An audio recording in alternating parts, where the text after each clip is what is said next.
नमस्कार मैत्रिणी, पुन्हा एकदा माझ्या चॅनलवरती तुमचं मनापासून स्वागत आहे. मस्त आज आपण डाळ बाटी बघणार आहोत. डाळ बाटीसाठी आपल्याला घ्यायचे हे गव्हाचं पीठ घेतलेलं आहे. जवळपास 2.5 वाटी गव्हाचं पीठ घेतलेलं आहे आणि अर्धी वाटी रवा घेतला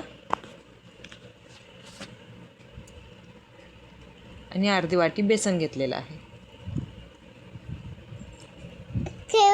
जर चॅनलवरती नवीन असेल तर प्लीज चॅनल सबस्क्राईब करा. व्हिडिओ लाईक शेअर कमेंट करायला विसरू नका. आणि हे मीठ टाकलेलं 1 चमचा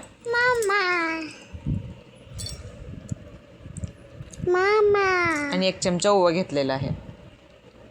ह्याला थोडंसं हातावर घासून टाकूया.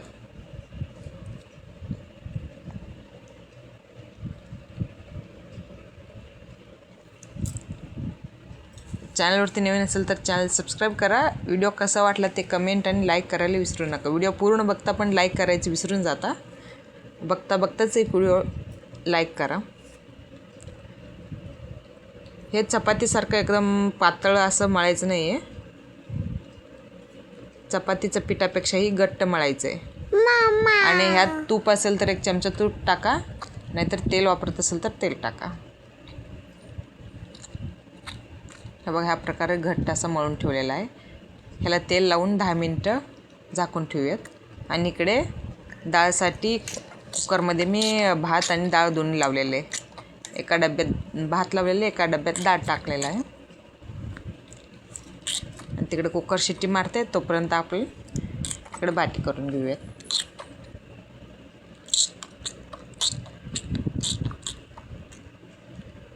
पिठाला थोडंसं हाताने ह्या प्रकारे मळून घ्या.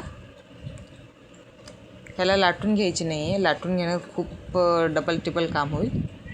त्यापेक्षा तुम्ही ह्या प्रकारे करून घ्या, जेणेकरून लेअर पडतील. हे बघा, ह्या प्रकारे फोल्ड करून घ्यायची पिठाला. एकदम साधी सिंपल रेसिपी, खूप छान लागते. हे बघा, हाताने ह्या प्रकारे गोल करायचं आणि ह्याला फोल्ड करायचं आणि पॅक करून टाकायचं.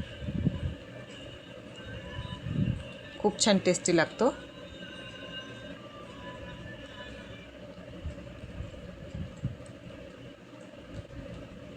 आणि लेअर पण पडतात. चॅनलवरती नवीन असेल तर चॅनल सबस्क्राईब करा. व्हिडिओ कसा वाटला ते कमेंट लाईक शेअर करायला विसरू नका. आणि हे इडलीची भांडी आहे, ह्याच्यावर मी वाफवून घ्यायला लागले. जर तुमच्याकडे चाळण असेल तर चाळणवर तुम्ही वाफवून घेऊ शकता. इडलीच्या भांडीला तेल लावूनच ठेवा, जेणेकरून आपलं पीठ जो आहे त्याला चिटकणार नाही.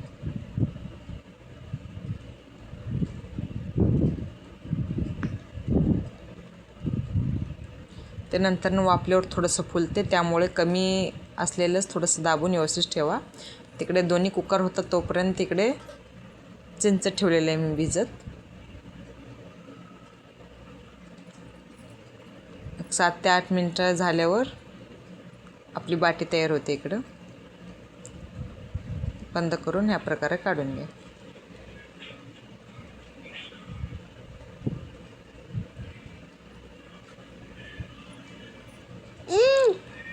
व्हिडिओ लाईक केला नसेल तर प्लीज लाईक करा आणि कमेंटही करा कसा वाटला तुम्हाला रेसिपी. आणि नेक्स्ट रेसिपी काय हवं तेही सांगा. बघा, ह्या प्रकारे काढून घेऊयात एका प्लेटात. किती छान दिसतात ना, केकसारखे. माझे लेकरं आवडीने शेजवान चटणी टोमॅटो सॉस सोबत खाऊन टाकले. फ्राय केल्या. इकडे तेल आपण गरम करायला ठेवलेलं आहोत आणि इकडे व्यवस्थित ह्या प्रकारे कट करून घेऊयात.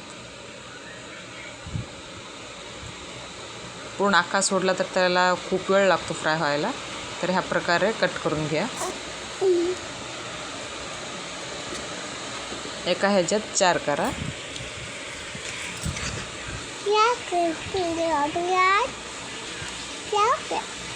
मस्त अशी एकदम गोल्डन लालसर होईपर्यंत भाजून घ्या. त्याला तळून घ्या. पावसाळा चालू आहे, तिकडे मस्त पावसात मस्त अशी बसून डाळ बाटी खाल्ली की हा टेस्ट एकदम वाटतो. हे बघा किती छान असे बाटी तयार झालेले आहेत. पूर्ण लेयर पडलेलं आहे. ते बघा खुशखुशीत झालेलं आहे. त्यामुळे तूप टाकायला किंवा तेल टाकायला विसरू नका पिठात. हे बघा घसघस घासले की खरखर आवाज येते. म्हणजे चांगलं कडक कडक झालेलं आहे. कडक म्हणजे आत मऊसर आहे, खुसखुशीत झालेलं आहे. लेअरसुद्धा पडलेले आहेत. आणि इकडे आपण डाळीची तयारी करूया. एकच कुकरमध्ये डाळसुद्धा झालेली आहे आणि भातसुद्धा झालेला आहे. फोडणीसाठी पातेले ठेवलेले आहे. तेल गरम झाले. कढीपत्ता टाकलेला आहे, जिरा मोहरी टाकलेला आहे आणि हे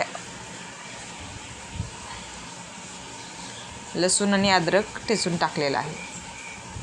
आणि इकडे डाळीत आपण चवीनुसार मीठ आणि हळद टाकून घेऊयात. पूर्ण खरपूस भाजेपर्यंत लसूण ठेवा आणि जे डाळ होते त्याला चमच्याने एकदम बारीक करून घ्या.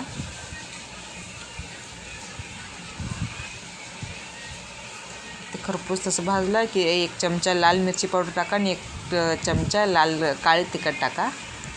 आणि हे सांबार मसाला आहे, त्याला थोडंसं भाजून घेऊयात तेलात. मसाल्याला सुद्धा तेल सुटते. आता जे डाळ होतं ते टाकून घेऊयात.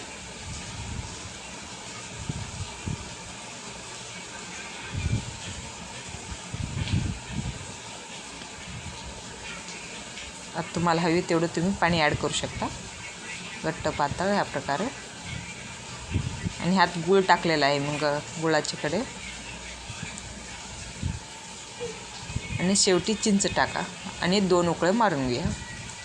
इकडे आपली डाळबाट तयार झालेली आहे. डाळबाटी खायला या.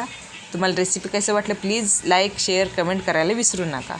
नेक्स्ट रेसिपीला लवकरच भेटूयात. ह्या प्रकारे बाटी कट करून म्हणजे हाताने मोडून घ्या आणि डाळ टाकून घ्या. चला नेक्स्ट रेसिपीला भेटू. Bye bye.